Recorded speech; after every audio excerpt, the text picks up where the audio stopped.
right, well, good. I'm glad that there was a bit of useful Yes. information And last I week. don't know why I didn't think of that. Well, because nobody suggested it.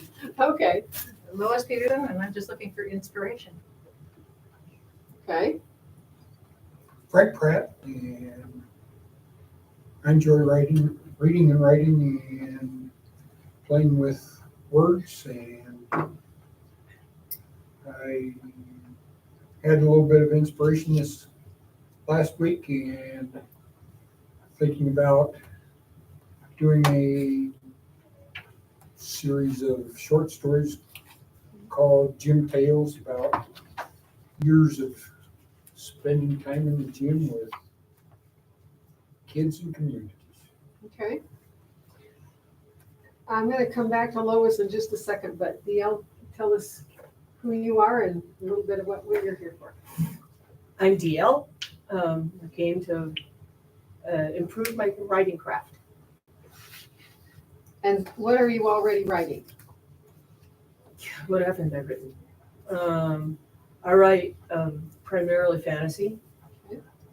I've started billions stuff. I've halfway through a couple things and written a bunch of children's stories and a lot of poetry. Okay, now I'm gonna just, without trying to do anything that changes what people want to accomplish, I do think, just for the purposes of information, this is kind of the guide of what I've set up, because this was sort of what our guide of, when we worked on the grant, or when Danica did the grant, bottom line. But we talked about what the grant should accomplish. And I think, so Jim, you've got this, right? And then Clarence, you've got it. And is there anybody else? Oh, did you get this? Last week's I did, notes. yeah. Okay, all right. So just as a, like, DL is writing fantasy, but it might very well be that she can incorporate the assignments that I'm giving Oh, totally. that have to do with place. And then this week, we're gonna talk about people and family. And so hopefully, as we're working, I'm not constraining what you want to work on, but at the same time, with the constraints of what the project was originally designed to do. So I'm gonna come back to what Lois just said about needing inspiration. The question would be, Lois, have you written before besides your Christmas letters? Letters, regular letters, political, editorials, those kind of things, yeah. And so if you were redirecting what you want to accomplish, do you want to stick to the course of writing sort of nonfiction, or is your inspiration hopefully going to move you towards something a little different? What kind of inspiration are you looking for? No, I'm already inspired in the nonfiction. So I would probably go toward fiction. Toward fiction. Can you incorporate, and now this is the other thing to think about, if you want creative fiction, for example, Sam is working on a novel. And he sent me a bit of it the other day, and unfortunately what I responded back with, he did not get, so he didn't see what I said to him. But the question would be, is if you have something like poetry, fantasy, something where you want to work with a creative force, Meredith has written a bunch of stuff that she sent me one piece that was hysterical, that is based on a real life story, but you can do really fun things to make it fiction, or put it into a context of poetry that can be really useful. I mean, I think some of the really inspirational pieces of poetry can be political, but it's a case of shifting gears in terms of how you go about doing that, and tying it to something more abstract and metaphorical. There's ways to do what you already do. On the other hand, if you want to do something creative, taking what you know is a key part of making it worth reading. Because good research can get you into a lot, you can take people places by doing really good research. But at the same time, when you know something really well, it comes across. One of the great things about Louis L'Amour as a writer was he was intimately acquainted with where he wrote, what he wrote. And the other thing I found fascinating is he was a pugilist. He was a fist fighter. And his writing about fighting was based on his own knowledge of fist fighting, of actual boxing. He was a aficionado of boxing, and it played a part in his novels. He traveled, and he was in a lot of the places that he wrote about, in not just the United States, but other parts of the world. He was quite an expert about, I think it was Japanese history. And so he was very knowledgeable about a lot of other areas. And because when you know something, you write vividly about it. You know a lot about deep sea diving, you know a lot about motorcycle riding. So my guess is you know a lot about cross-country stuff. You know, what it feels like to travel open country in a motorcycle, which I don't have. I've decided that I have lived my life almost entirely vicariously by reading somebody else's stuff. Because I haven't seemed to have had I was apparently not terribly adventuresome. I didn't go do those things, I just read about them. So that's a key. So all of you might have specific things you want to accomplish, but I want to try and kind of keep moving it onto the areas that we're working with. So with that said, and with the people who have now shared, I'm going to mix it up. And I know that Edie had already done some writing. I know, Meredith, did you bring something with you? I brought the one I sent you. Yes, and I almost don't want her to start because it's so intimidating, but it's really funny. It's really good. But I would really like to hear, and then Sam has written some things. So I know that there are some, and then Jane, were you able to write bits? A little bit, yeah. That's that little bit. You know what? I'm going to start with you. Oh. A little bit, because I want you all to listen for what is good. And what do you find redeeming that you learned something from or you found interesting? We start there. And then if there is something that we can suggest, we make the suggestions afterward. We don't start with going, like I told you last week, I had somebody read a poem and go, I don't like the title. And I thought, well, too bad for you, I didn't write this for you. And so I didn't listen to what she had to say because I was so annoyed over the idea that she started out with, I don't like. So no, we're not gonna go there. So I would really like you to all listen carefully to what Jane is gonna read to us. And since this is her first experience into it, it's intimidating as heck. So I will just say, this is the first shot, and we're excited to hear what you have to say. Be kind.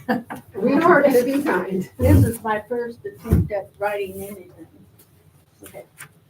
There is a special place in my mind that my mind wanders back to whenever I hear somebody mention the good old days. Our childhood home was located in Sacramento, California, the beautiful tree-filled capital of the Golden State, located in the northern part of the Sacramento-San Joaquin Valley, 90 miles inland from San Francisco, and nestled between the low coastal mountains and the Sierra Mountain ranges. The Sacramento and American rivers join just north of the city. It is a very fertile agricultural area, noted for its rich river bottom soil, producing rice and other grains, vegetable grow crops, and peach, pear, cherry, apricot, and walnut and almond orchards. I lived there in the late 40s and during the 50s, a challenging time just after the end of World War II and the beginning of economic growth and relocation for many people.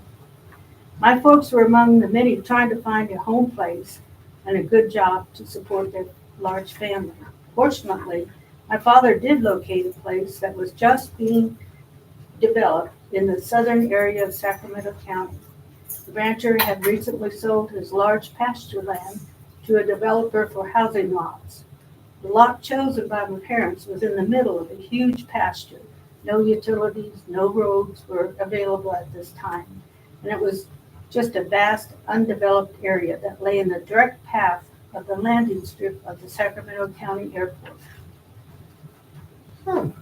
Very descriptive. Yeah. That was good. My first attempt, that was Wow. So that was very clear. So what are some of the things that she wrote that you visualized, that you could clearly see? I've been there, so yes, you did. Yeah, me too. I've been to Sacramento quite a few times and I could envision it. Okay. was it kind of the crops and the trees. Yes, the crops and the trees, yeah, I really like the list. Yeah, DL, something else? Well, you did a very nice vocal style.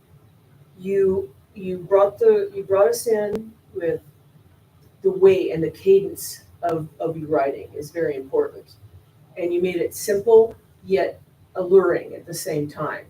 You didn't like try to make us feel like, now, I was here. It's more like, come join me and see this place with me.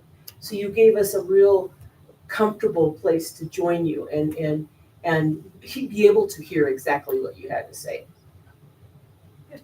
For a first attempt. That was Well, thank you. I like that, she specified a time period so that you could go back to that The time. Good old days. Yeah. You almost feel like he was there. Were there any particular, she mentioned the trees, the plants that were growing. Was there anything else in terms of the specifics that she mentioned that The caught you? American River. The place of the river? Yeah, the And the place, river the American River is a big tourist area. And I've been on their Delta, so the Delta Queen to eat lunch and stuff. And there's a railroad journey you can take down the American River. The tracks go down and then they come back. I've done that. So yeah, when she said the American River, that brought back that memory to me. Yeah, the naming of a specific place is a huge thing. I was really, Jim, did you have something specific that you heard her read that caught you? Something that struck me was at the end where she talked about the lot that they had identified within basically a flight path of the airport, which leads you into what's going to happen next with the rest of her family and development.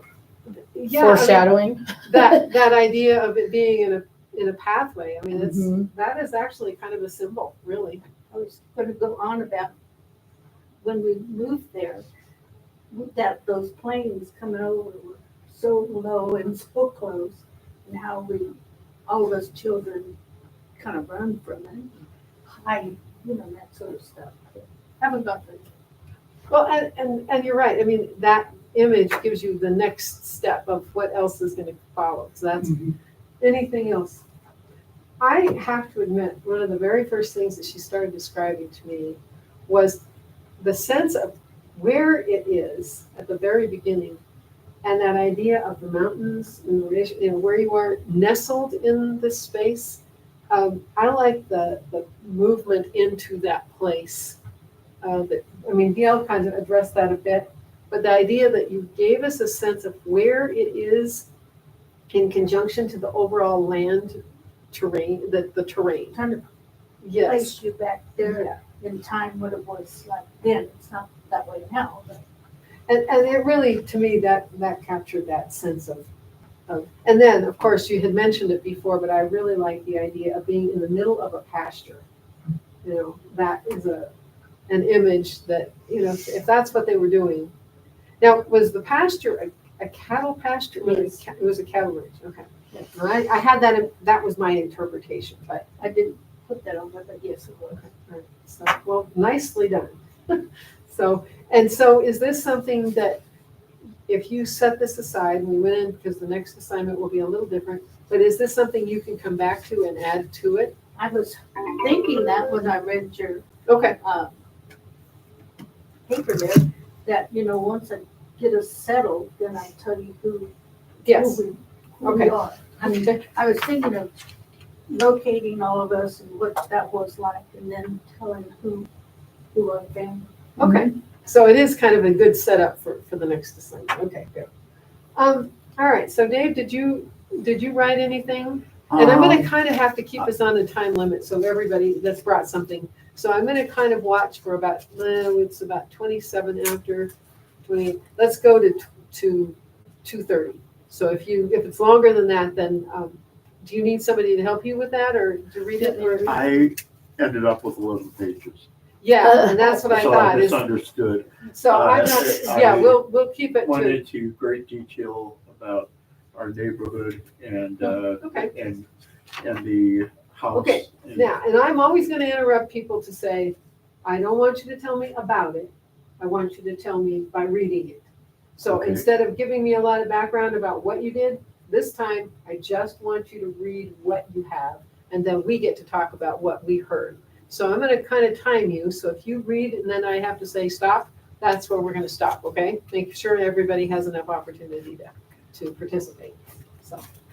And let me know if you need help. I can help you out reading. So I don't mean to cut people off, I just want to make sure people. Yeah, an hour and a half flies. It flew by. Last time we were done. 3 hours even, by then it's kind of. you're Well, we getting might, through that would stuff, be too but much, but it's- yeah, an hour and a half is plenty, but at the same time, it goes really quickly. Mhm. Okay, so let's go, I'll let you start. I'll shut up. It was a light sunshiny day with clear powder blue gray skies filled with wasps of cotton-like clouds resembling cotton candy floating lazily through the sky.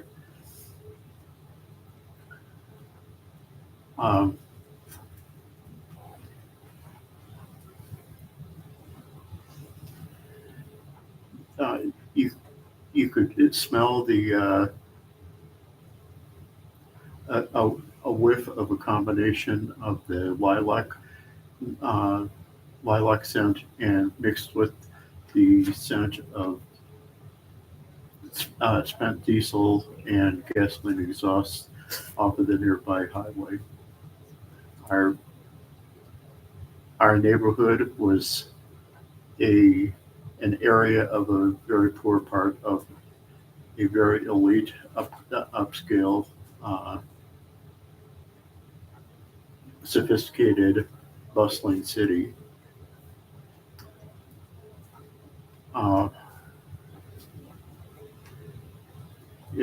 It consisted of a half-mile city block bordered by Main Street to the west and Naperville Road to the east. On the corner, on the west southwest corner of Main and Roosevelt was an open field filled with very tall weeds and cockleburr bushes with a dirt path that could be used for walking or bike riding through the 3 empty lots. On the northwest corner was the old YMCA building. It was rather decrepit and in great need of paint, highly neglected, with tennis courts that were overgrown with weeds and neglect, with baseball fields on the other side that were used for Little League games.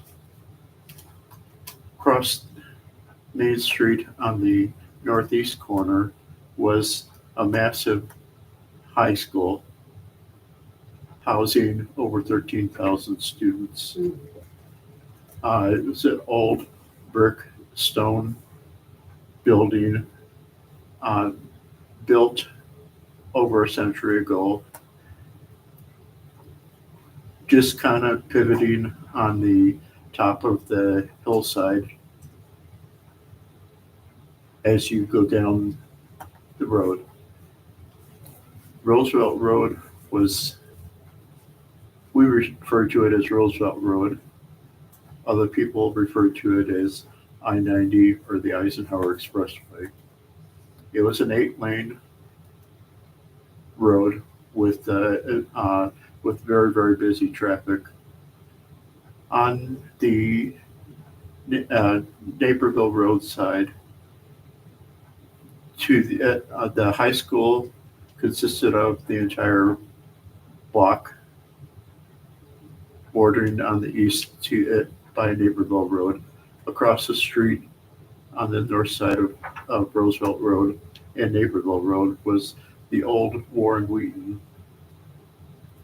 house that had been added to many times over the centuries, with the original log cabin in the center, surrounded by more newly constructed buildings, housing a real estate office. On the east, on the southeast side of Roosevelt and Naperville Road was Mr. Gary's house. It was a white 3-story, sort of run-down house with a very high wooden fence surrounding it that was much in need of a new paint job, peeling paint, splinters, but a massive St. Bernard dog lived on the other side of that fence. And he barked and growled at everybody walking by, so we were afraid to walk on that side of the street. Across from that was 4 empty lots that we referred to as our woods. They were a combination of sapling and more mature trees, most of which had been planted, some of which had been planted over 175 years ago. Okay, and I hate to stop you, but we'll stop. What specifically did you hear him doing with this piece? Very descriptive. Very descriptive, It's methodological. very methodical, very methodical. Methodical. Methodical. Is that right? It's your word, not mine. I made mine up. Okay. Did I say it wrong? Anyway, but very methodical, very descriptive. What did it feel like he was doing? He was telling us. He wasn't showing us. Well, he did show us, though. There were things that he did show us. What were some of the specific things that he did show? Cotton candy clouds. All right, he started with the clouds and he brought it down. But it wasn't, he told us about everything. He did tell us. Well, I'm trying to, there's a nit I'm picking. I could see everything he told me, but it was like a picture opposed to being immersed in it. Now, I'm going to stop real quickly, Dale, because I want to talk about things that you just said, because there's some truth to that. But I also found myself, because initially my first thought was we're getting a lot of, telling. But I wrote down a lot of details. I mean, as I'm going through this. So what were some of the concrete things that he did mention? What were some things that you could, in fact, because I think to myself, oh, this is just a mention of this thing. And then he would get to the description. What were the details that you I like the noticed? fence with the dog behind it. All right. Now, and it kind of goes with what DL just pointed out. There's some action there. That was part of it, is there's action in the dog that's barking at you. There's movement in that. That is a really powerful part of anything when you have a moving thing in that space. What were some other things that he mentioned that you can visualize that he talked about in the story? The smells. I love that. What specific smell does he mention? Exhaust. Well, he nature and man. He combines them. The lilacs and the. Yeah, it took him a couple of beats to get there, but I love the idea of lilacs mingling with the smell of diesel. It was interesting because it was kind of jarring, like you would think it would be in that moment, to see lilacs and diesel fuel. Yeah, I mean, it was a shocking moment because he kind of it took him a bit of time to get to that part. There were words prior to those specifics, Dave, but once you get to the detail, we're hooked. And then you would back up a little bit. What else did you notice, or what were some of the concrete things that he mentioned? The Interstate 90 Okay. and the, was it, 6-lane Eight highway. lane, actually. Mhm. Yeah, 8 8 lane. lane, I thought you said Pineapple, but Yeah. 90. Yes. And then either the sidewalk or was all cracked and windy. I mean, I could fix it myself, seen that before. And there was something else that he did with this, which I thought was interesting. It was maybe a little bit overstated, Dave, but you said, because you used a lot of adjectives, Yeah. sophisticated, bustling, elite, to talk about the city that you're in, but you contrast where you are with the very tall weeds and cockleburrs. Well, in a way, that's kind of, maybe it's because you weren't sure what the other kind of weeds were, but there were cockleburrs and other kinds of weeds. So you contrast lilacs and diesel smell. You contrast elite and the poor part of town. So you do get some specifics in here. What else did you notice? What other specific details did you get, Jim? It struck me after, when you got to the end, that it sounded to me a lot like the first chapter of a novel. He's setting a stage for a whole bunch of things that are going to come down, and some of these little items he's talking about will become more important for the rest of the story. Yeah. You know, that's what, Yeah. I see some novels started that way. I mean, It takes, I mean, I would say he's got some stuff that he can cut out, some debris, if you will, of extra words that don't need to be there. On the other hand, there were one of the details that struck me, I have a hard time imagining a high school with 13,000 students. Is that really That's why I right? was wondering if it was 1,300. Were there really 13,000 1,300. students? My graduation class was 3,698. So, yes, it was Jeez. in Really? excess of 13,000. Yeah, I mean, Gigantic. It was a It's a massive. town. 7 Yeah. buildings, Well, very old. You're in Chicago, right? It was Chicago suburb, Did I? far western suburb of. Yeah. That's we staggering to me. It's a I lot. thought maybe I wrote it wrong. down too, yeah, that's weird. That's crazy. Seems crazy, but that would be. I was wondering because you said talk about the students in this 100-year-old dilapidated building. It was almost like they processed you through, not taught you. I mean, if you had that many Oh, yeah. students, I don't know how you'd ever really learn anything. Really, I mean, I might be wrong, but You'd learn stuff, but you wouldn't learn people. Yeah. So I mean, that was a You staggering. could easily get lost in the woodwork. I was gonna say how many people were in each of your classes then? How many Uh, kids? 40, Yeah. 50, 60. Jeez. Wow. So, and then there were some other details that I thought, again, I do not disagree with the statement that maybe some of it was a lot of telling, that probably you could cut a lot of words out, but you can focus the same things that you want to tell with those specifics. Like Mr. Gary's house is 3 stories. It's, instead of saying sort of run down, you just simply tell us it's got splintery steps and, the white needed to be repainted and it's stuff that's specific to the thing without telling us. Yeah, instead of saying the dog growled at me, just say dog growled. I mean, the dog growled. Yeah. Or it was growling. You don't have to tell us the whole. There are words that you can eliminate by just going right to the chase on some. But the portion. barking was part of the fear Yes, of walking past there. and that why is we avoided it. and that kind of thing. I mean, certainly the growling. Does he lunge at the fence? Specific kind of active action. Those are really powerful parts of the story, moving it forward. So without that kind of thing that you've got in what you've written, I think you can Condense it. just take some of the extra words and really focus in on the noun the verb, the concrete imagery.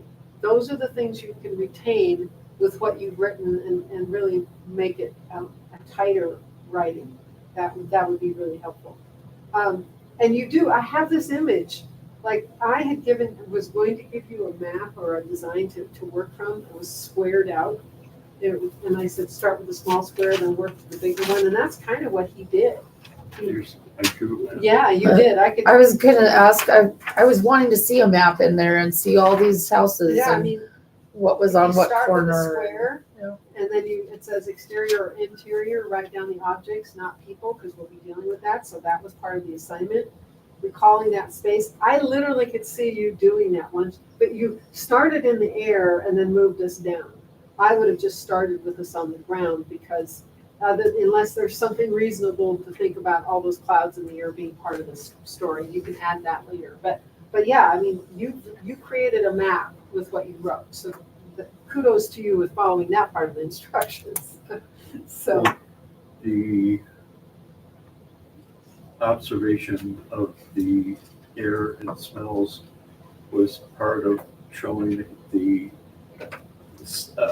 this was like a section of a very busy city, kind of a respite that was safe to live in, but all around you was danger, and so it was. okay, so that would be the relevant creating part. the Okay. serenity, but anyway.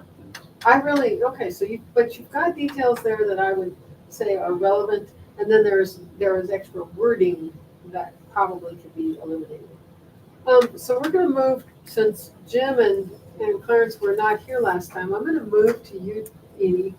What did you bring? Let's hear from Well, you. I was gonna read a couple of paragraphs out of my thing that I've That's written. Lois said, "You got your assignment done?" I thought, well, I better go back to the assignment. Well, no, and as I told you last time, your assignment is, in this case, almost more of a suggestion. It can be, try to tie it to one of the things that I've got on the project number, but if you've got something about place in your piece, Well, then that would be good. this I decided, I'd already gone by that in my Okay, thing, but I decided I could probably go back and add this because this is part of my thing. okay. I want to tell you about the big scary house I moved into when I was 4 years old. We had always lived in a very small house up to this time. Our family moved to the King Ranch so that my sister Phyllis could start to the King School.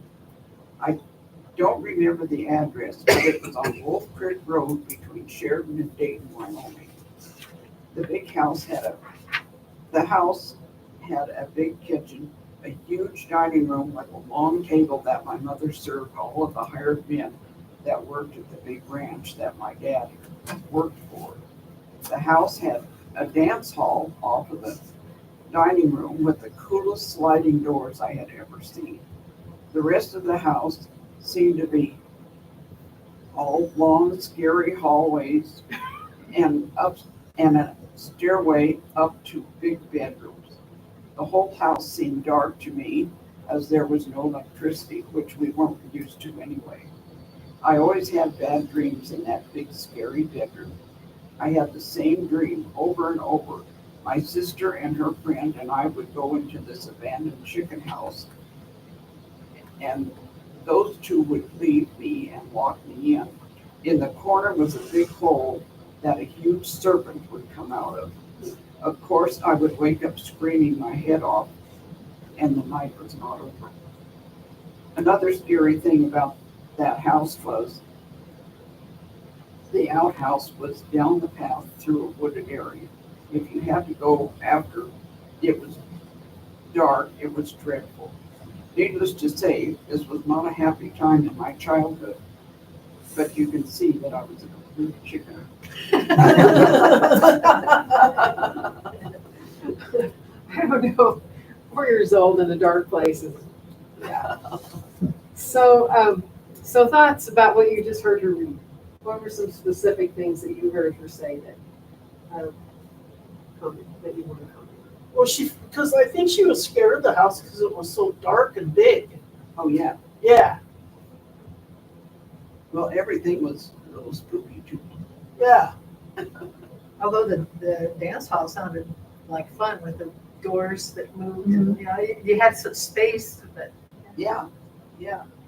We just get that closed off, but it was such a strange thing to be on the side of the house. They had kind of used it as a community center. Okay. Hmm. And that might be a detail as well that you include in this piece. Other details that you heard her read that connected for you. like the serpent. Yeah. That made it scary.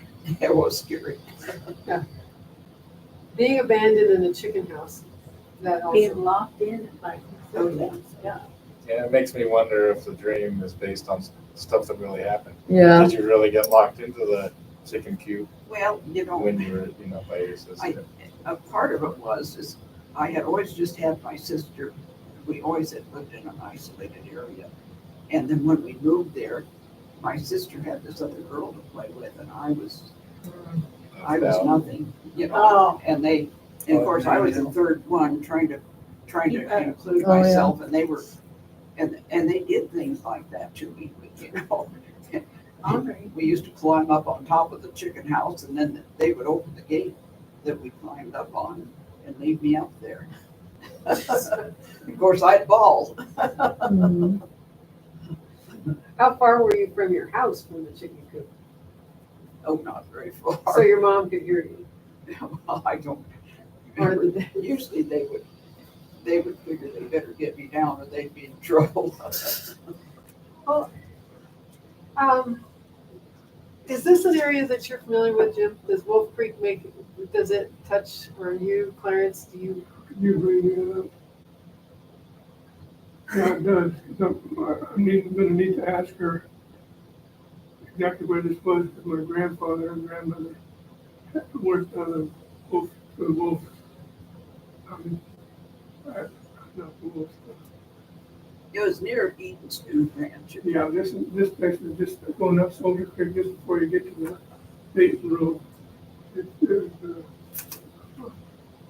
My grandmother cooked and ranch people there at that place. And it was a long big house they were in at the time too. Maybe it was a different part of the ranch. Who owned the ranch? Charlie King. Yeah, Kane.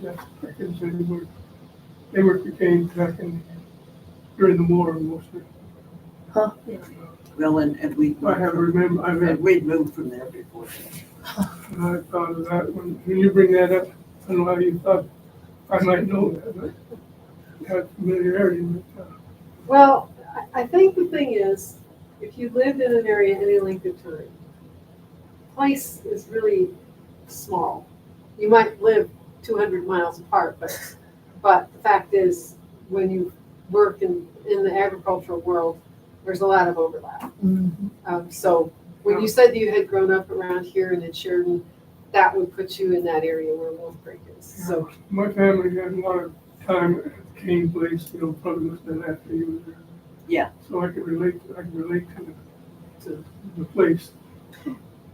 So specifics, other things that you caught, Frank or Lois or Dale, what are some things that you heard her read that you can think of that she said it was specific or that you? Nothing specific, but the sense of humor in it, I thought came through, especially during the last one.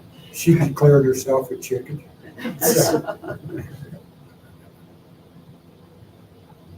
Other things, anybody else?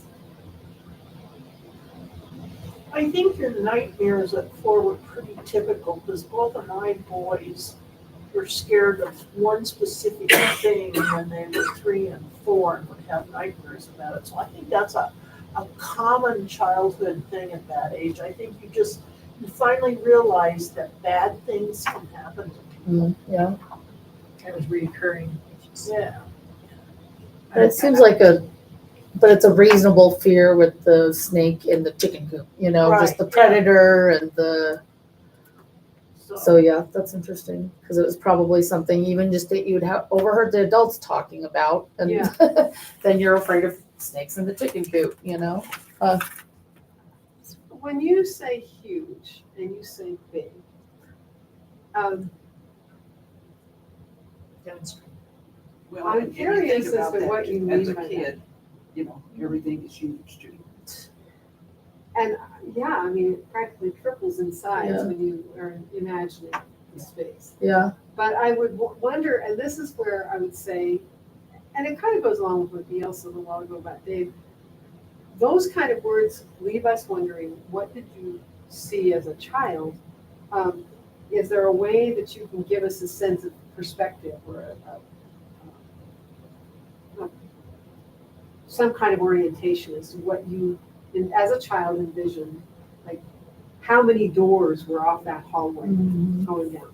You know, were there 2 rooms? 50,000. Yeah, I mean, it seemed like there were 17 doors and, Yeah. you know. A table for 12 or Yes, something. and I was just gonna say, when you think about the size of the table that your mother was cooking for, you know, the people who Our sat. whole family could have fit with my neighbors too. Yeah. Yeah, so like as I was telling you last week about the table in our kitchen at the ranch, you could seat 8 to 10 full-grown men Yeah, see, that's at that table. Well, broad shoulders, big arms, you could still seat that many people. It was very long. I mean, usually there would be there were 5 men on the other side by the wall, and there were 4 on the rest of the side with my mom jumping up and down, up and down, up and down, up and down, serving. And my sister at the one end, they didn't have the other end was up against where the salt and pepper shakers were, so they didn't fall off on the floor. I mean, but that big long span, you could fit at least 5 men on each side. Yeah. So, I actually don't have a lot of description in there. I think I probably could put more. so the image of what that big needs to be could be given us a sense of perspective that way. And then, how many of you, and I suspect Matt, most of you, how many of you have ever had to go to an outhouse in the country at night? Yeah. Yeah, I mean, our outhouse, our bathroom didn't work in our house, so you had to go outside, across the driveway and across the irrigation ditch and past the trash barrels and a big cottonwood tree that always had something like raccoons or something up in there, you know, and then you'd have to go to the outhouse and it was right by the bank of the Oh, creek and they'd say, geez. don't get too close to the creek. You know, so in my Grab mind your as a lantern. child, you know, there were a lot of obstacles between the Jeez. between the bedroom upstairs and the bathroom and You outside. try to remember to go before it gets dark out. Oh, you did. I mean, and so those are that. At any rate, the kind of fear that we all have going in the bathrooms and where you go to the mountains and camping. Yes, You know, I can identify. my mother was so afraid of spiders. We didn't have any in the out. And in the summers when she was there were no spiders. Might have been other stuff, but there wasn't any spiders. Okay, so we're gonna move on and come to you, Lois. Let's hear from you. Up the steep stairs located in the center of my family home was the bedroom shared with my 2 sisters and shared by my sisters and me. 2-bedroom, 1-bathroom Cape Cod house was purchased just weeks before I was born. And the upstairs remained unfinished for several years when we were small. As my family grew, however, the finishing the upstairs became critical, and not only for the extra living space it could provide, but perhaps more important, the extra toilet and sink that had become essential to our family of 6. My dad and his friend Stanley tackled the finish work from the walls and flooring to the ceiling tiles, as well as the built-in closets, drawers, desks, bookshelves, and even the built-in display for my mother's prized collection of ceramic knickknacks. Having room to store our clothes and treasures was heavenly. Even each of us had our own set of drawers, and while I shared a walk-in closet with my younger sister, my older sister shared her closet with the bulky paper products that we bought on sale and stored as needed, until needed. A wide assortment of games filled one smaller closet, and the attic closet, accessed from inside my walk-in closet, held a big bin of out-of-season clothes layered with strong-smelling mothballs. Even if the sharp smell of mothballs didn't deter us, we rarely ventured into the attic closet, since doing so meant stepping only on the rafters and avoiding the itchy fiberglass insulation. In the summer, the unwelcome sound of train whistles and birds that sang and sometimes screeched day and night, and our oak trees leaked into our room through the 3 windows. However, the cross breeze was welcome on the hottest days. One window was especially important because as it, along with a knotted rope anchored and stored nearby, served as our fire escape. The neighbors watched and pointed at each of us as we shimmied like little monkeys down the rope on summer's test day. Blue and white tiled floor was ice on our feet and pour at keeping our secrets. Despite creeping on frigid toes, its creaking gave us away each time our sleep took second place to horsing around. A half-inch dent in one of the blue tiles was an endless reminder of the front tooth I broke off when I fell face first, holding my little sister safely on my back instead of using my hands to break the fall. Okay, That was really good. so first responses to what you just heard, what did you do? Now I can kind of picture what it must have looked like. She described it very well. Are there any details that particularly stood out for you? The blue tile floor with the tooth marks, definitely. Out with storage information, because that's becomes a big issue in families, as ours, and rafters, and attic, and all that kind of stuff that rings a bell, mind. Yeah, and the storage stuff to me is like, the room is your space and your sister's space, but it's not all yours, it's invaded by what your family needs.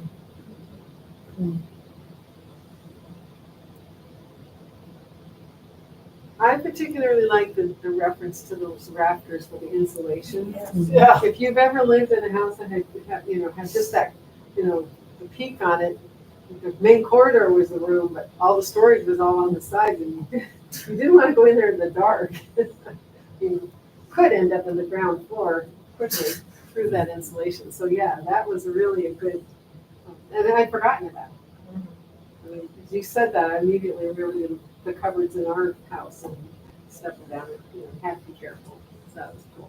That's really one of the details. Oh, I hadn't thought about that in years. Other things, anything in particular else about it? I'm going to ask this question, Lois. With regard to this piece, does it provide an inspiration for writing a story? No, Not at all? No, I actually wrote something else first, and it wasn't addressing the topic of the lesson. It wasn't specific to place, and so this was an afterthought. And I just thought, well, what do I know well that I could describe, and so that's why I used my room. Can any of you think of a story that this could be a prompt for? I think it could be a prompt for endless stories, because it's basically your living space where you were sleeping and where you were escaping from out, through the window. Yeah, we jump off for The lots of stories. mischief that you. Sure. I love that Sure. paragraph. I think something could be told about that fire escape. Yes. Yes. You could be sneaking out there or something. Yeah, I thought that fire escape, my parents didn't have us practice. We were in somewhat similar type of house, but I was curious, because it says Cape House. Cape Cod House. It's just the That was the design, Style. but it was not in the. it was outside Detroit. Yeah, Oh. I thought that was what I. It's just the style of the house. It was the style. That was Yeah. to show what the attic, because it's a peaked house. So, okay, so you don't think that this story would prompt a story for you, but obviously it could for so many other people in the group. They could take this and run with it for ideas. Okay. So, You had Yeah. good family, Thousands, I the think. good sisters. Yeah, we do it to my sisters. Yeah. Good, I mean, you could, And You since always it's your had a story, lot. you can I already, tell it the way you want. I already Yeah. did it. The paragraph I left out. yeah. Well, in the juxtaposition now that you say Detroit and Cape Cod House, it is interesting. Yeah, it's just a style of house, Yeah. but you see a Cape Cod house Yeah. anywhere. I mean, they're here in town and stuff too.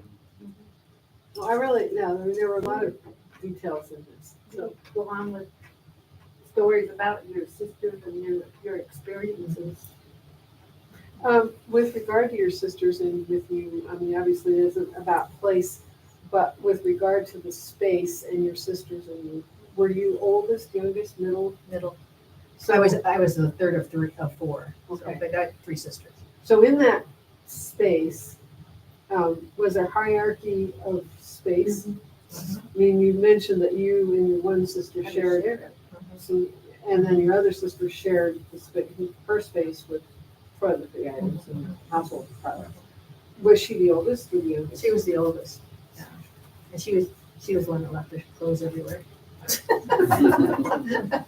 And blamed it on us. Okay, so there is a conflict embedded in that story just all by itself. I mean, All the interaction between you and your sisters.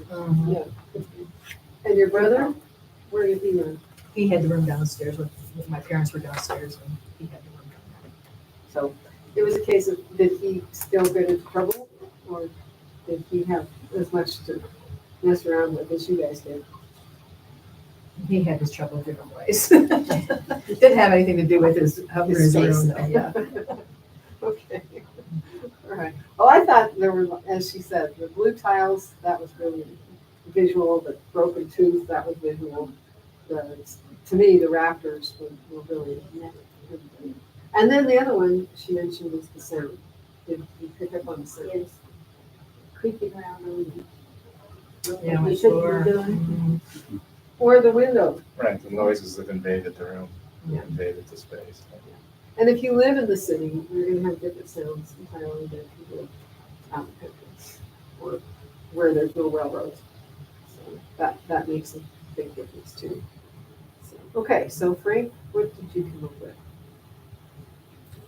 Though I wasn't familiar with the word, let alone knowing its meaning, I somehow knew I was sitting high above the ground gazing out across my fiefdom. The chores had been done and I had picked 2 rows of green beans and taken them to the house where I asked Mom if I could go exploring after dinner. It was already in the 90s, so I knew it was too hot to do much in the early afternoon and was pretty confident I would have a few hours to go exploring. The summer I turned 11 was a great time to be exploring. The Little Blue River Valley was a small valley with 2 row crop farms, a hog farm, and a dairy. There were no other boys near my age living in the valley, and my sister wasn't particularly fond of the outdoors, let alone the bugs and creatures that populated the fields and treed areas I enjoyed. I had built a fortress or maybe a safe haven, well, maybe a sanctuary in a giant sycamore that grew on the bank of Burrow Creek. The type of structure depended on the type of exploring that I was planning on doing that particular day.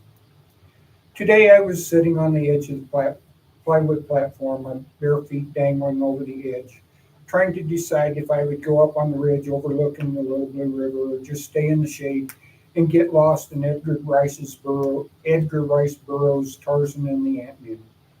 I had packed the paperback in my back pocket, and it was nice and cool along the creek, so it wasn't a hard decision. I pulled the book out of my pocket, lay back on the plywood deck, and looked up at the huge leaves and the hanging seed pods, and promptly forgot about the book.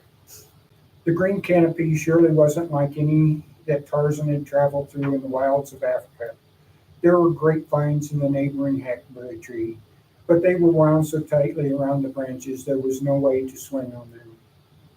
The sycamore's light green seed pods that hung from the limbs weren't like the defenses he might have used, but once I had dipped them in mud and let them dry, the balls would make excellent ammo for my slingshot. Maybe there would be wild animals making their way through the dense tangles of honeysuckle, button bush, and blackberry briars below me. Whatever wild animals came stalking me, I was safe high above their heads. A slight breeze stirred the leaves, and the creek offered hardly a murmur. A small plane, most likely about to land at the small airport on the other side of the ridge, offered the only sound in the immense sphere of silence. Looking up at the sunlight dancing and flitting through the leaves, the plans for reading or exploring gave way to dreaming. Would I ever fly in a jet or even a plane? Would I ever climb a mountain? Would I ever swim in the ocean? Would I ever visit a foreign land? Would I ever hike through canyons? Wondering what the future might be soon gave way to sleep and unremembered dreams. I woke up and guessed that I had better get going and get going in a hurry. Rather than climbing down the rope, I slid down and put a few sisal splinters in my palms, but I suspected strongly that the cows should have been brought in to be milked a long while ago. I hit the ground and took off down the path I had chopped through the briars and the brush, jumped the fence and took off for the pasture. Looking across the pasture, I saw Dad riding his horse Buck and bringing in the herd. When I reached him, he offered a hand and swung me up behind him. He said, "You looked mighty quiet up there, and I was going to wake you when I brought the cows by. Run on ahead and get the milking parlor set up. I'll finish bringing the cows in." I spent a lot of time in that sanctuary over the next 3 years. It grew in size and complexity with walls and roofs and a roof being added, then a window, and finally a rope swing that allowed me to swing from the treehouse to the other side of the creek. Even today, when I look back at my childhood, I think about the hours of silence and being alone in that old tree house as being a part of what shaped my personality. The joys of exploring outdoors in wide open spaces, feeling comfortable being alone in a crowd, sharing waves of silence while reading quietly with my wife, and watching the sun set behind Bomber Mountain from the vantage of folding chairs and the bighorns, all have a connection to a sanctuary in a sycamore tree. Yeah. Anyway, that's it. That is awesome. Okay, so what were specifics? Really nice. Very good. You sound like a professional writer to me. Yeah. Real descriptive. It's reminiscent to me of Ray Bradbury and Dandelion Wine, that story. It's Yeah. super descriptive. It felt that way to me too. Is that one of your favorites? The places. Well, no, I'm talking about the dandelion wine. I really enjoyed it I love as a that. kid. Yeah. I love that book, and that's what I thought of too. So, other things specific to what he wrote. What are some things that captured your imagination or caught you that impressed you? Or I identified with his sister because we didn't like the outdoors and the bugs. I mean, she likes the outdoors, but not the seedy part of it, or the work part of it either. It brought to mind my treehouse I had at 11 that my dad had built for us kids. But mine was never as fancy as yours. Mine was just like a pallet in a tree. Mine started out pretty much that way. My dad gave me the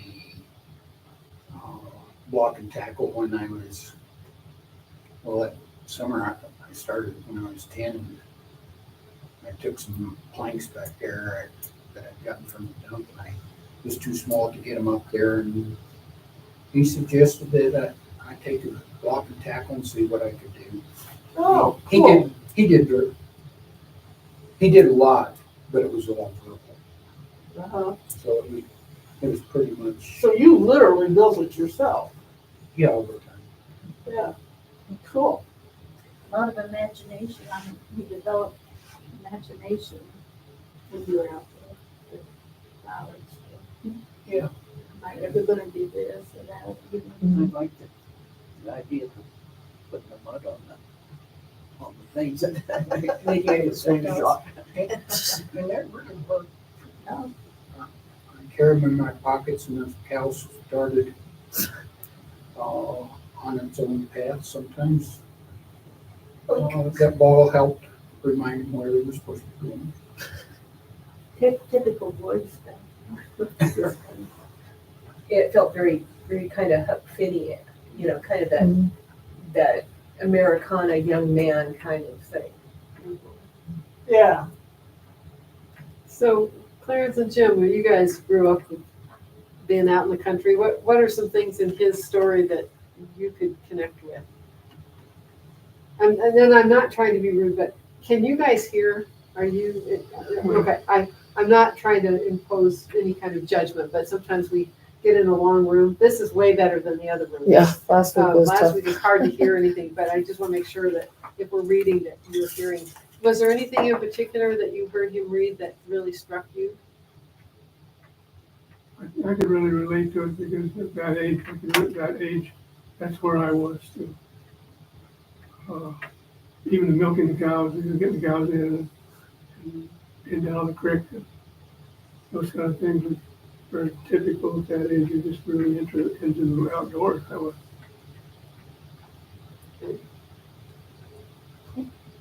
Somehow milking cows isn't always that fun. When it's fun, you just know you You just remember. do it. Yeah. So, I think one of the things I find interesting, and maybe it's just because of who I am and my background, you mentioned Ray Bradbury, but he talks about Edgar Rice Burroughs and his Tarzan stories. And how many of us were not, I mean, the kids that grew up in the 50s and 60s were exposed to TV. That, you know, but it didn't change the fact that we still wanted to build stuff that made things do what, you know, in your mind, you're making this great thing and it's, we're looking at it as an adult going, I think they need some help.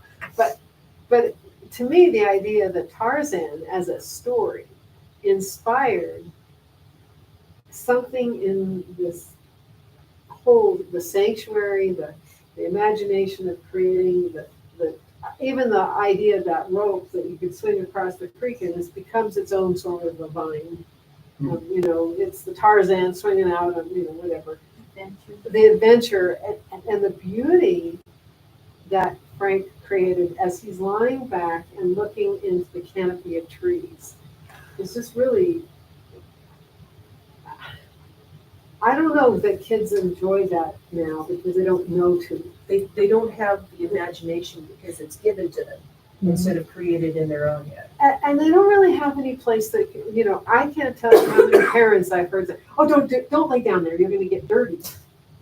I mean, that is a standard kind, or don't go down there because you might get bitten by a snake, or don't go down there because you might get something, blah, blah, blah. There are a lot of cautionary things that my parents, they never told me to, and, you know, don't watch for rattlesnakes. You know, they didn't say, don't go there because they are there. Yeah. It was Well, just, kids don't have the freedom to do No. things. Like, we of course, did. we always lived out in the country and there wasn't all that danger, but I hear the kids that grew up in town say, we left the house after we got our chores done on the bicycle, and our rule was that we had to be home before dark. And And yeah, the folks had no idea where they were all day. you know, down here where the park is, when you were here, when we were growing up, that was completely covered with cottonwood trees. That whole area was an area that they had free camping. Mm-hmm. There was, Remember that. it was all just, it was a grove of trees down in there. It was all just, and they slowly, I can remember my parents lamenting the whole of restriction of, went from all summer, you could just be down there. And then pretty soon it was 2 weeks. And then pretty soon they just got, so it stopped being a place. But the gypsies would come through and they parked down there. The Indians came through and they parked down there. People would, you know, sheep herders, when they didn't have any place else to go, they'd go down there. I mean, it was just, it was free camping. But nobody said, don't go down there. You know, we just did. I mean, you played on it and played down in those trees, and we didn't need to because we had all sorts of, but that was just a completely different Well, and world. that swimming pool was everybody's babysitter, you know, we didn't live in town during that time, but that's what everybody says. We spent our whole summer in the swimming pool. Yeah, and jumping off that, there was an 18-foot high spot. Tower, yeah. Tower, and the rock was, that was all just natural. There was no finished bottom. And occasionally, some kid would come up missing, so they have to drain the whole thing to figure out if somebody got drowned at the bottom. They never did, that I remember. But they were always afraid somebody whacked their head on the rock. Mhm. So, but no, it was 18 feet high. yeah, it was a spectacular place for people who really like to run out there and, whoa! So, anyway, so that is a wonderful piece, and I hope that you'll develop that one. Do, or save it anyway, for sure, because that's a beautiful piece of writing. I think. I just, yeah, there's so many details in that. Okay, so, Dale, do you have something you want to share? Have you already written anything? Oh, I've written lots of stuff in here, but nothing that deals with place. It's all dialogue.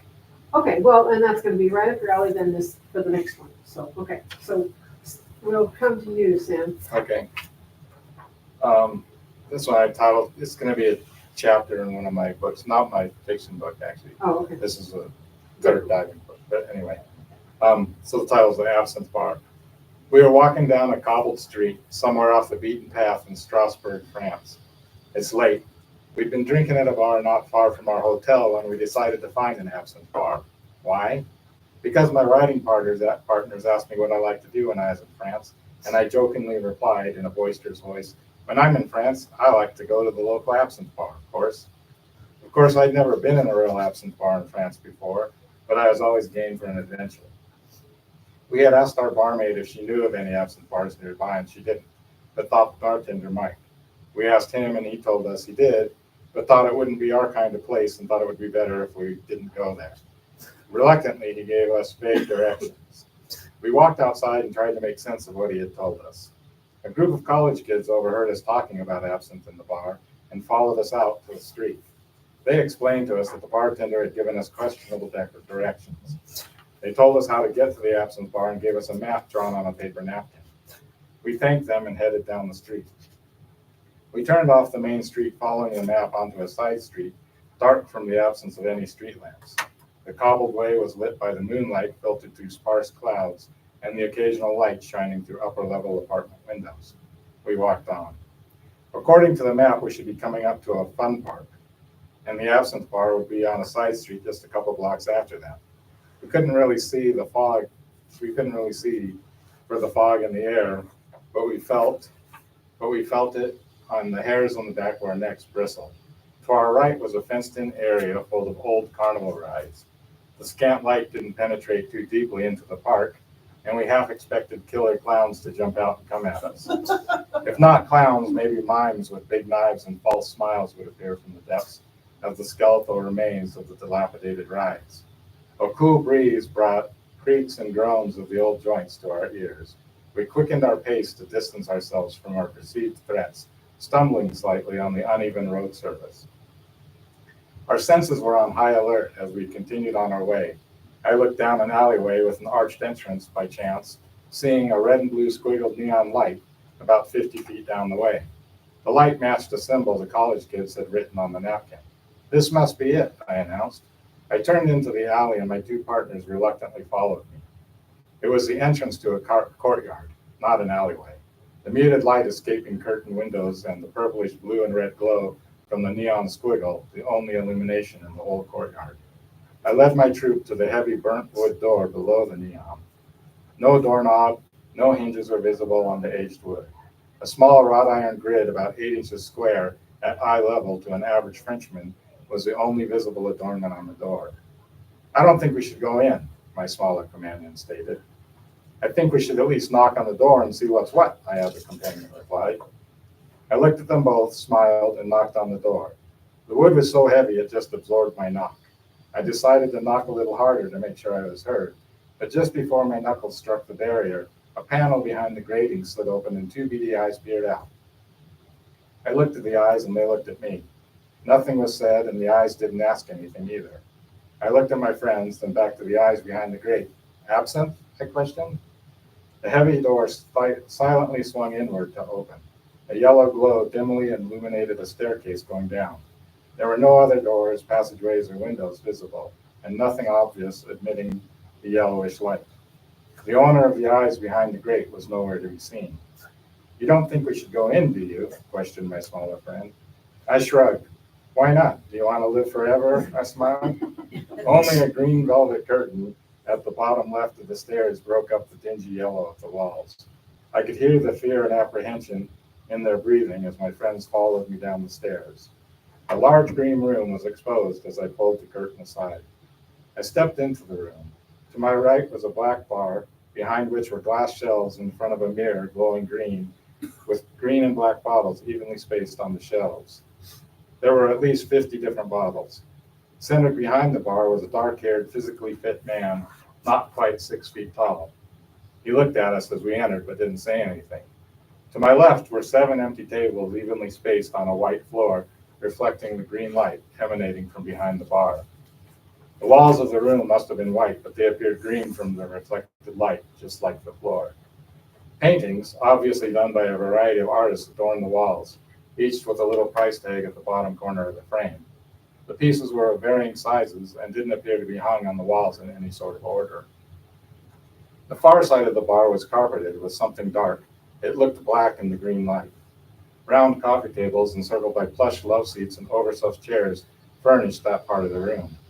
The corner of the room at the far end of the bar was raised about 2 steps. It might have been a stage for a live band in a previous life. A group of 4 were sitting in a circle on the stage. They were smoking, not cigarettes, but something smelling more like moldy leaves.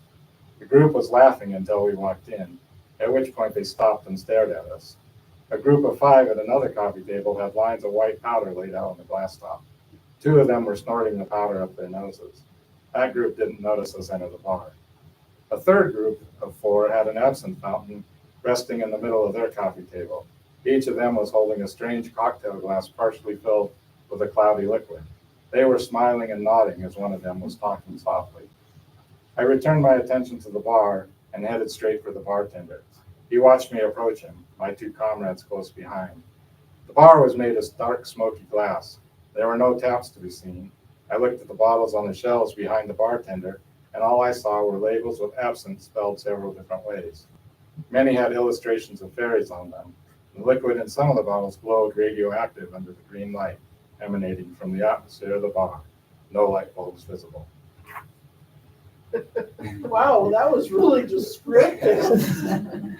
Yes, and they were never seen again.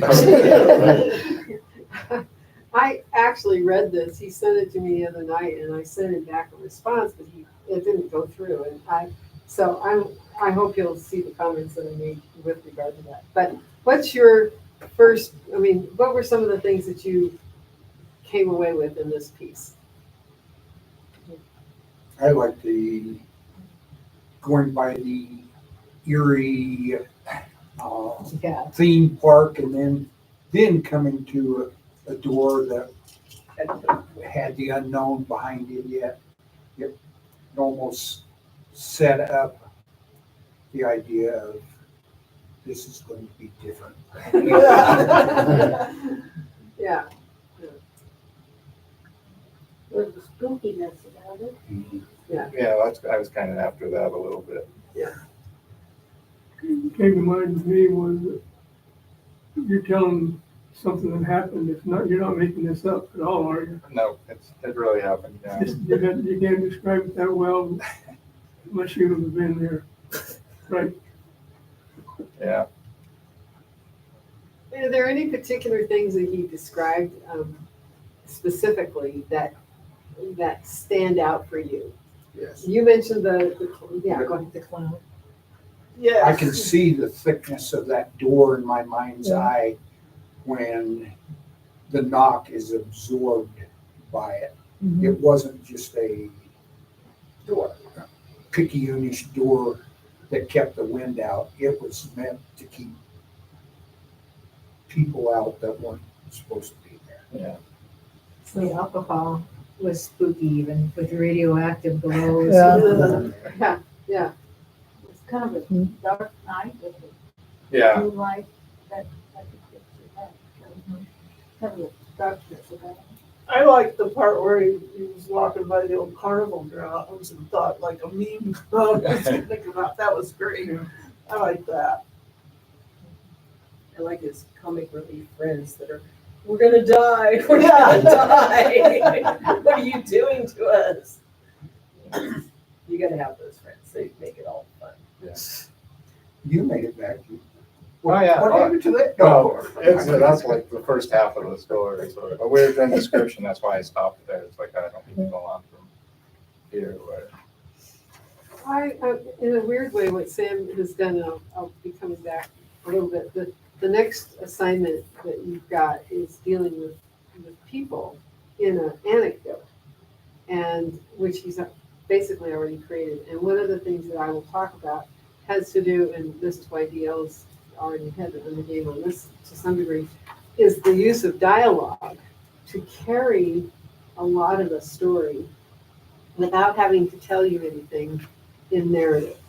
And I sent you, Sam, a kind of an observation of some things that I thought you could do with that have to do with when you have people doing stuff in an environment, the imagery that can be created by the dialogue, by the conversation between two people or three, or in this case, at the very, very beginning of his story, there's actually, I'm hoping that he can work with that, but there's a lot you can do with moving a plot line with dialogue as opposed to telling us anything in a narrative form. So, I'm going to save that a little bit, but I thought your description, like she said, she pointed out some of the images of color and light are really a key part of the spookiness, and it really generates a lot of that tension within it.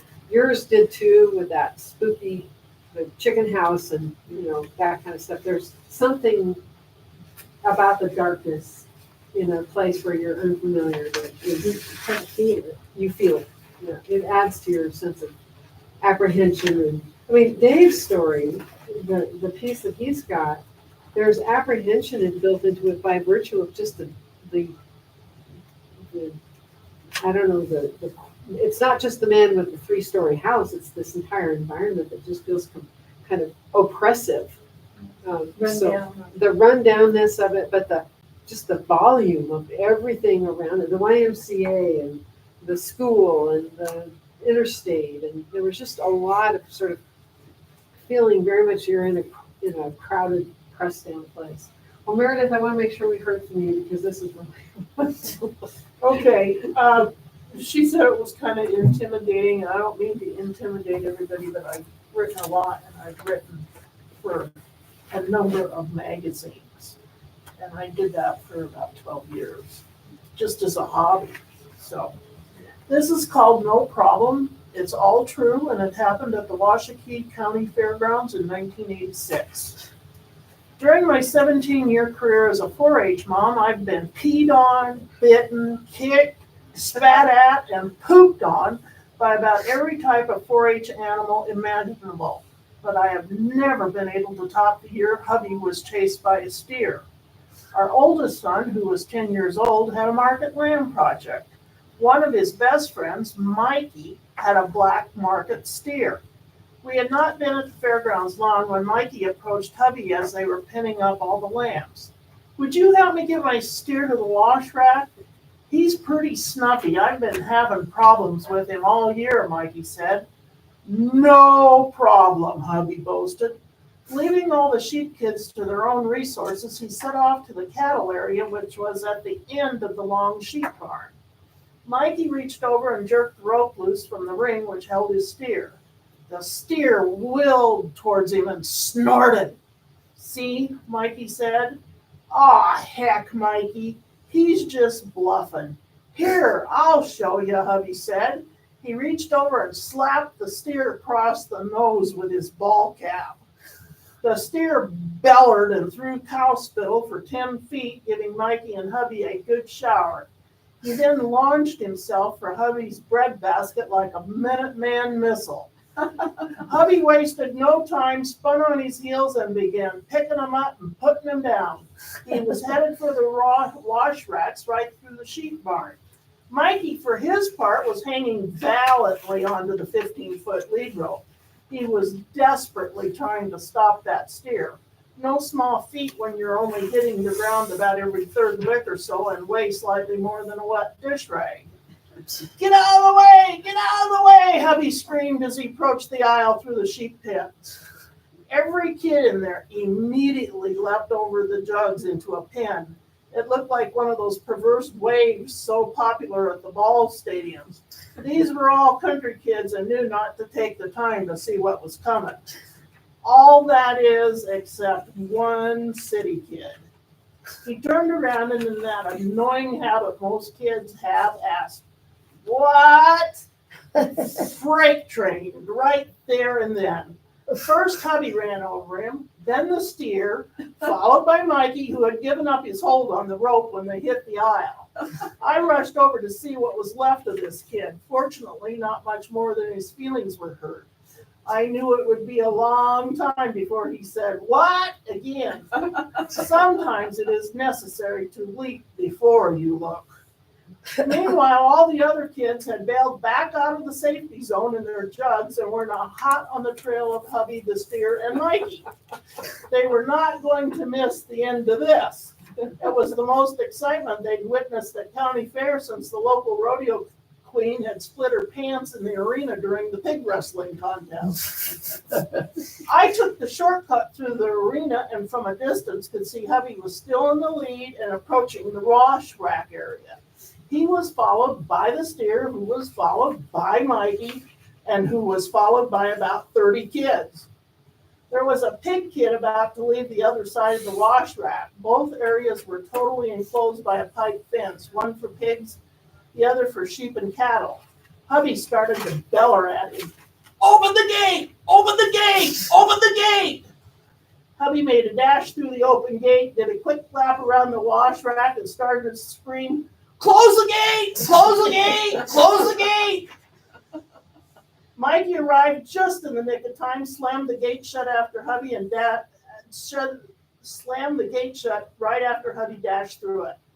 The steer screeched to a halt and bellowed his displeasure through the pipe gate. Hubby's chest was heaving like a blacksmith's bellows. He was doubled over, resting his hands on his knees. With sweat running down his face, he peered up at Mikey. "See?" Hubby huffed between breaths. "I told you it weren't no problem." And all of that really happened. That is a true story. So, specific things that you noted about this particular piece. The humor in it was hilarious. A lot of energy. Lots of energy. And I don't just mean the running part. The dialogue helps so much. Yes. It wasn't just description of a place, it was, like you were talking about, you're demonstrating instead of telling, and the dialogue really moves it along. Could you envision the space? Oh, fun. Yeah, because we've all been there with the 4-H We barn. showed our cattle. Yeah, And almost every It was like- livestock barn at the county fair is built the same way. Yeah. and you go up, and the kids sleeping on cots in the barns and keeping everything clean and washing and all. I'm going, gosh, was that at the Ozark Empire Fair or was that at the, Washington? Yeah, great. And she does go, it is a space from the ring of where the steer is tied to the wash gate. I mean, you have a sense of that space. And like you said, they're all built this. Yeah, if you've ever been in 4-H, you Even know if what you they're built haven't. like. Even if you haven't, you did it just well enough that even if you couldn't see exactly what was going on, you had enough of a thing that anybody could figure out what was going on. You know, you could figure out there's a bunch of kids in little stalls and popping over fence, so we got to go through this whole area of that and you know, over to the cattle guard ring and in and around, and you gave just enough motion that we could follow you with the trip. Yeah. I never was not raised or around cattle or boys, milking cows or anything, but it was pretty descriptive. I mean, I could imagine having seen it a few times, before at the fair, but it wasn't part of my We play off between the two characters. You know, Really my well, too, husband is a real character and he always finds the humor in everything. And he really did say that when he was done. He said that to the kid, I told you it weren't no problem. Well, it's definitely cowboy humor. I mean, if Yeah. you've ever been around cowboys, that's exactly, I mean, you know, the ones that don't have much of a sense of humor are always the ones they job. Yeah.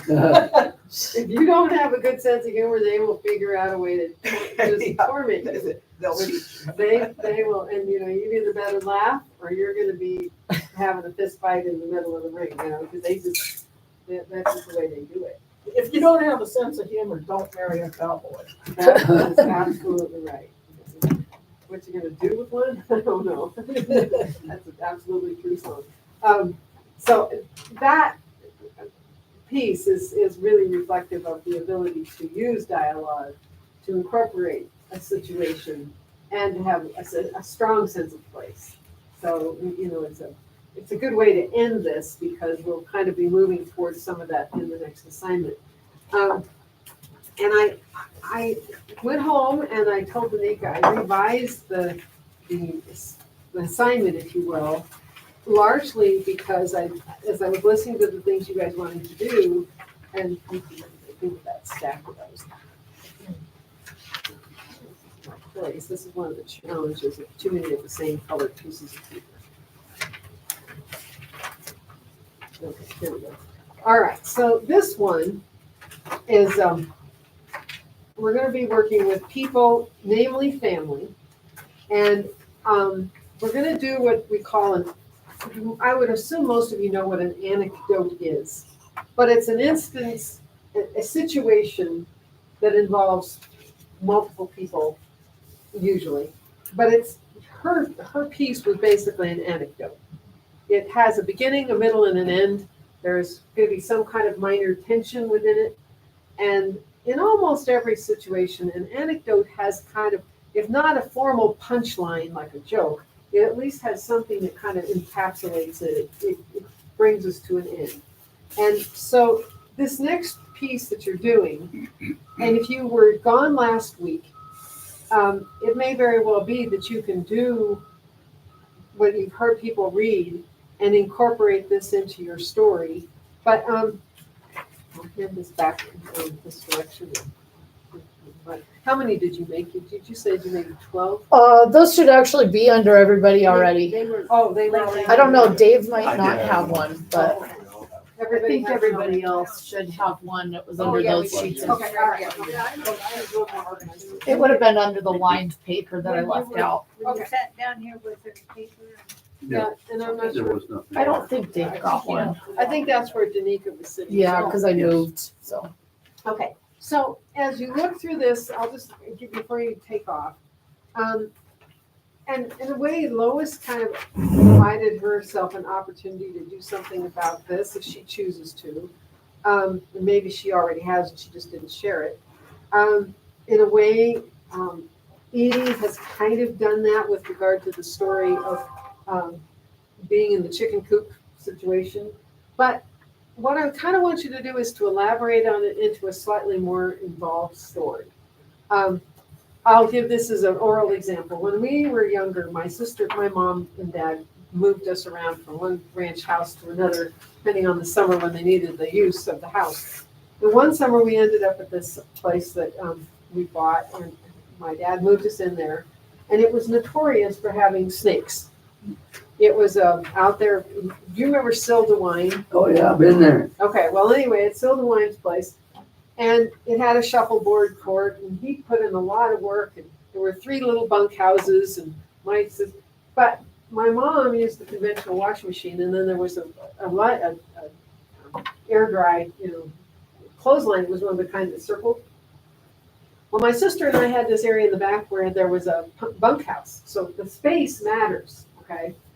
And our house, the house that we were in, had the washing room space in the back, and we were supposed to take the laundry out to the line that circled. Well, my sister was playing with a bunch of Barbie dolls over on the other side of the shuffleboard court, And I went out to tell her that she had to come help get the laundry. At which point, I don't know exactly what I said or how I said it. It probably wasn't very well said. At any rate, she got mad and threw her Barbie doll at me. And if you remember Barbie dolls, they were really long. Yeah. And when you had the arm up like this, there was a very, it was probably, I don't know, almost a foot long. So 11 inches. she flung that thing at me and it lays down like that. I looked to go pick the Barbie doll up and it is pointing right at a rattlesnake, all wrapped up. It wasn't coiled in the sense of striking coiled, it was sleeping coiled. Well, this is a kid who was always afraid, and maybe my mother had made that. I was terrified of snakes. I went screaming back into the house and got my mother, and my mom wasn't afraid of much of anything except spiders. And so she went out there to deal with it. Well, my dad had taken all of the tools with him. There wasn't a hoe, there wasn't a shovel, there wasn't a rake, anything that was longer than, there was a broken hoe that had a handle about that long, and she was not going to mess with the snake. So my mother, who was an incredibly talented person, went back to the house, and there had been a big pile of bricks that had been falling off the chimney up above it. And so she reached down and she picked up a couple of these bricks, and she proceeded to spend the rest of the morning flinging those bricks at this snake, and literally pushed it all the way around the shuffleboard court, down to the other bunkhouse, clear around in the front. And when my dad called up, he said, "Oh, Shorty, looks like you peeled it. You didn't need to kill it." At which point he then went and got his shovel and chopped the head off. But we spent all morning, instead of doing laundry, chasing the snake with the brick. Now, that is the kind of story that you can tell. I mean, it doesn't necessarily have to be snake stories, but that one stands out in my mind because it definitely had a beginning, a middle, and an end.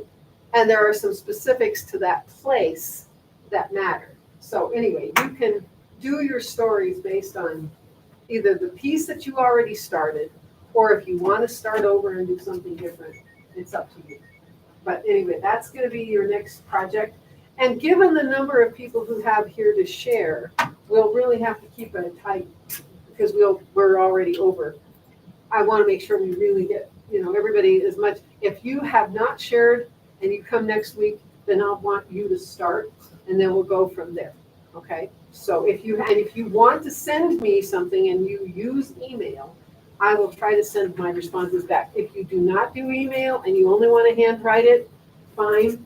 We can do that. That's okay. I just want to make sure that whoever didn't get heard today, DL and Clarence and Jim, and you guys would be the starters. Okay? So, okay? No, not to intimidate you.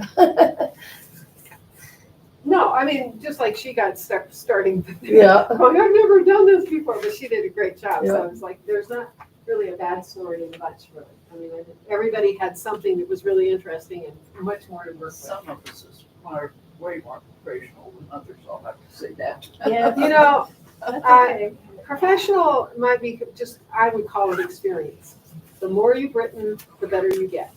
And so Yeah, absolutely. Yeah, That's a key practice. I part. didn't just start out submitting articles to magazines. I worked at it for a long time before I was first accepted.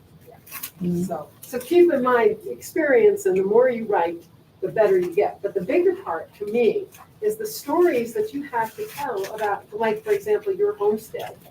As I recall, there's a story about your dad. Was it Harry? Was your dad the one that walked all the way from town during a snowstorm? Was it your family's? Well, I don't know about the snowstorm, I know he walked from Buffalo to home. And I thought Fred Gray told me that one time there was a snowstorm and they kept the cow alive by keeping it in the house. Oh, my goodness. That wouldn't surprise me. So anyway, Oh, so you've got, all of you have stories to tell. It's just a case of how you do it. And this is great fun. Keeping the cow in the house reminded me, recently there was a 911 call that somebody had observed a lamb in the back seat of somebody's car. Well, what's unusual about that? There were plenty of them that would. Gotta haul it somehow. Yeah, and if that's all you got, that's That's all you got. all right. Well, thank you so much. Anyway, she gave me that. She said, give that to Margaret. Yeah, That's great. she's already thinking, she thinks I'm writing a book, so she's trying to think a name of it. Oh, okay. Yeah, I've got a lot of, Oh, I'm looking forward to seeing where we Oh, go. okay. I didn't get that stuff.